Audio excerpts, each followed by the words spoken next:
In Billy Wilder's Sunset Boulevard, Joe's dark side is revealed through a distinct style of editing with voiceover narration and emphasis on physicality.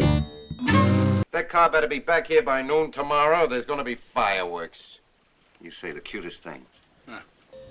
Fleeing from the men after his car, and eventually steps out to observe this unfamiliar territory, far from being in a rush to getting back to his home.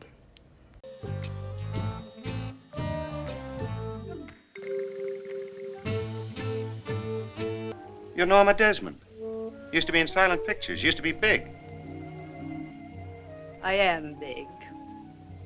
It's the pictures that got small. Joe knows he has hit the jackpot by encountering a famous actress, but more importantly, a wealthy actress, and he knows exactly what to say to get her rattled up. I'm not an executive, just a writer. You are. Writing words, more words. You're a writer, you said. Why? Are you or aren't you? That's what it says on my guild card. I want to ask you something. Come in here. Then, Norma draws Joe in to read her script. This is to be a very important picture. I've written it myself. Never let another writer read your material. He may steal it. I'm not afraid. Read it. Well, I had no pressing engagement, except with those boys from the finance office. And she'd mentioned something to drink. Why not? He conveniently obeys her requests by flipping through her script silently and submissively. Sometimes it's interesting to see just how bad writing can be. This promised to go the limit. It meant so much to her.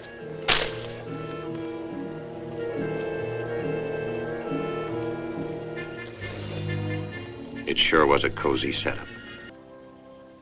It got to be 11. I was feeling a little sick at my stomach, what with that sweet champagne and that tripe I'd been reading.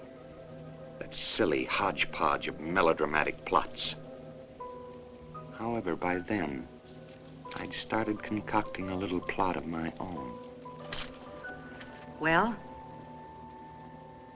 This is fascinating. Of course it is. The voiceover narration exposes his true intentions to take advantage of her generosity and finances.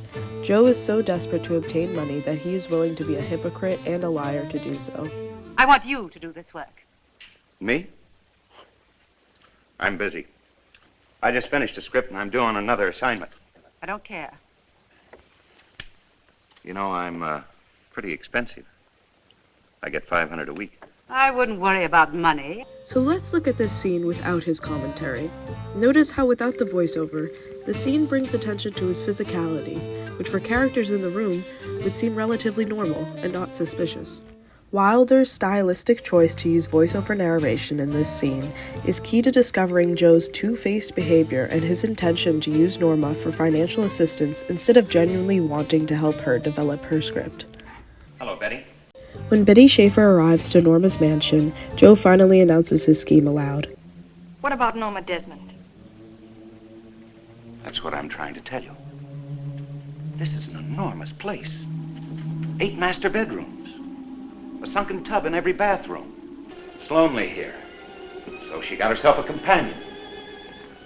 Very simple setup. Older woman who's well-to-do. A younger man who's not doing too well. Can you figure it out yourself? No. All my things? All my 18 suits, all my custom-made shoes, and the 6 dozen shirts, and the cufflinks, and the platinum keychains, and the cigarette cases? Come on, Joe. Come on, where? Back to a one-room apartment I can't pay for? Back to a story that may sell and very possibly will not? If you love me, Joe.